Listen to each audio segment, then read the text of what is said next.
तीन तिगाड़ा काम बिगाड़ा। तीन बहुओं के रवैये से सासू माँ बहुत परेशान थी। दरअसल बात ये थी कि तीनों बहुओं में किसी बात को लेकर अनबन हो गई थी। तब से ही तीनों एक दूसरे से मुंह फुलाए रहती थी। ना कोई सीधे मुंह किसी से बात करती, ना किसी का कहना मानती। पड़ोसी भी इस बात को जानते थे और जाने कैसे कैसे बातें भी करते।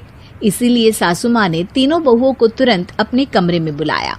मैं कई दिनों से देख रही हूँ, तुम तीनों अलग अलग सारे काम कर रही हो। ये सब नहीं चलेगा, तीनों को मिलकर ही काम करना पड़ेगा। सास की बात सुनकर एकदम से बड़ी बहू बोल उठती है।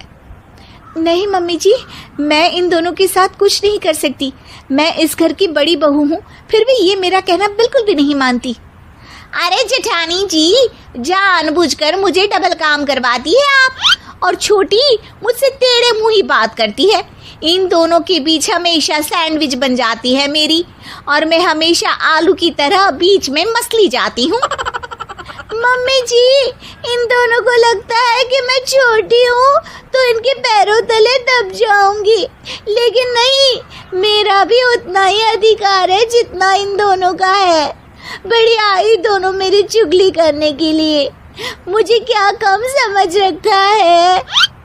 तीनों बहू एक दूसरे से बहस करने लगती है और सास दोबारा ये देखकर टेंशन में आ जाती है और सबसे कहती है, चुप हो जाओ, अब से तुम तीनों सारे काम एक साथ करोगी, आंख बंद करके एक दूसरे की बात सुनोगी।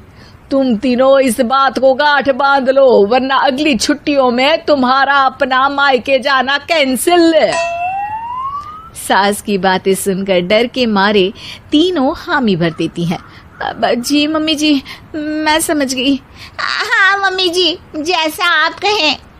आप जो कहेंगी मैं वही करूंगी।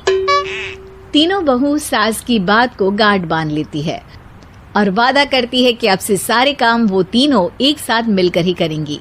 ये सब देखकर सास खुश हो जाती है और वहां से चली जाती है। नीचे जाकर वो देखती है कि घर में शर्मा जी आए हुए होते हैं। सास जोर से आवाज लगाकर कहती है, अरे बहू, जरा चाय बनाकर तो लाना, शर्मा जी आए हैं। सास की बात सुनकर तीनों बहू तुरंत किचन की ओर भागती है और चाय बनाना शुरू कर देती है। मुझे तो एकदम मसाले वाली कड़क चाय पसंद है, तो हम शर्मा जी के लिए मसाले वाली चाय ही बनाएंगे। अरे नहीं दीदी, गर्मी के मौसम में मसाला चाय कौन पीता है? मैं तो शर्मा जी के लिए इलायची वाली चाय ही बनाऊंगी। ये कैसी बात कर रही हैं आप दोनों? मेरी मम्मी ने सिखाया है कि मेहमान को ज्यादा दूध और शक्कर वाली चाय देनी चाहिए, वरना वो घर वालों को कंजूस समझते हैं। तो मैं तो शर्मा जी को ऐसी ही चाय दूंगी। तीनों बहुएं अपने अपने तरीके से चाय में शक्कर, मसाला, पत्ती सब डाल देती है। उबलने के बाद तीनों मिलकर चाय बाहर लेकर जाती है और शर्मा जी और सासू माँ को देती हैं।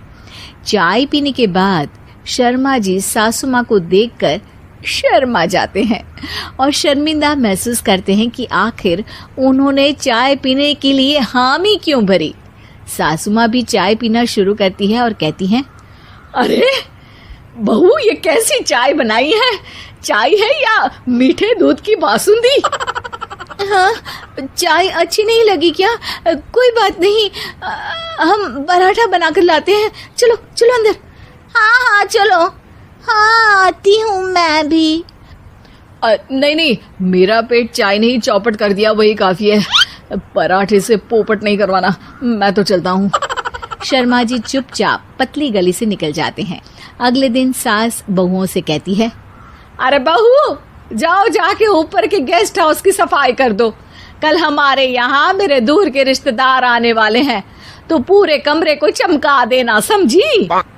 तीनों बहू सास की बात को मानकर ऊपर सफाई करने चली जाती हैं और तीनों कमरे की सफाई चालू कर देती है। बड़ी बहू मकड़ी के जाले साफ करती है, तो बीच वाली झाड़ू लगाना और छोटी वाली सर्फ डालकर जमीन धोना शुरू कर देती है। अरे दीदी, जेठानी जी, अभी मैंने पूरी फर्श धोई और आप फिर से धूल नीचे गिरा रही हैं। और मछली जेठानी जी, आप बिना झाड़ू की धूल यहाँ छटक रही हैं। अरे तीनों को साफ करना है, एक साथ सफाई करते हैं ना। अरे वही तो, हम साथ साथ हैं, घर साफ साफ है। तीनों बहू ऐसे ही काम में उलझ जाती है और 2 घंटे तक एक ही कमरे की सफाई करती रहती है। बहुत देर से अपनी बहुओं को ना देखने के कारण सास ऊपर कमरे में उन्हें देखने जाती है, लेकिन कमरे में घुसती ही वो गीली फर्श पर फिसलने के कारण नीचे गिर जाती है। ओरी मोरी मैया, हड्डी मरोड़ के रख दी। आए मेरी तो कमर ही टूट गई रे। तीनों बहुएं सास को उठाती हैं और बिस्तर पर सुला देती है। अरे मेरे हाथ पैर दर्द कर रहे हैं, दबा दो, आराम मिलेगा। हाँ जी माँ जी। अरे जी माँ जी माँ जी। और तीनों बहुएं एक साथ सास के हाथ को दबाना शुरू कर देती हैं। माँ की तो चीख ही निकल जाती है और नतीजा ये होता है कि सास के बचे हुए शरीर में भी दर्द उठ जाता है। हाय राम, ये क्या कर दिया तुम तीनों ने। अरे मेरी तो किस्मत ही फूटी है कि तुम जैसी बहुएं मुझे मिली। हे भगवान, पूरे शरीर में दर्द बढ़ गया है। अब तो पता नहीं कि चल भी पाऊंगी या नहीं। माफ करो, मुझे गलती हो गई मुझसे कि तुम तीनों को एक साथ काम करने के लिए बोला। सोचा था तीनों मिलके अच्छे से काम करेगी, लेकिन बड़े बुजुर्ग सही कहते थे कि 3 तिगाड़ा काम बिगाड़ा। तुम लोगों ने ये बात ना आज साबित करके दिखा दी। तुम तीनों को तो समझाना यानी मानो भैंस के आगे बीन बजाना है। तुम्हें अकेले अकेले काम करना है ना, तो अब से तुम अकेले ही अपना अपना काम करो। तीनों बहुएं वहां से जाने लगती है। अरे कहाँ जा रही हो? आप ही ने तो कहा कि अपना अपना काम तो मुझे मुल्तानी मिट्टी लगानी है। अरे मुझे भी तो नेल पॉलिश लगानी है, मुझे ना मेहंदी लगानी है। सास अपना सर पीट लेती है और कहती है, अरे मुझे भी लगाना है कुछ। क्या माँ जी? क्या माँ जी? क्या माँ जी? तुम्हारे घर वालों को फोन तुम्हारी हरकतें बताने के लिए।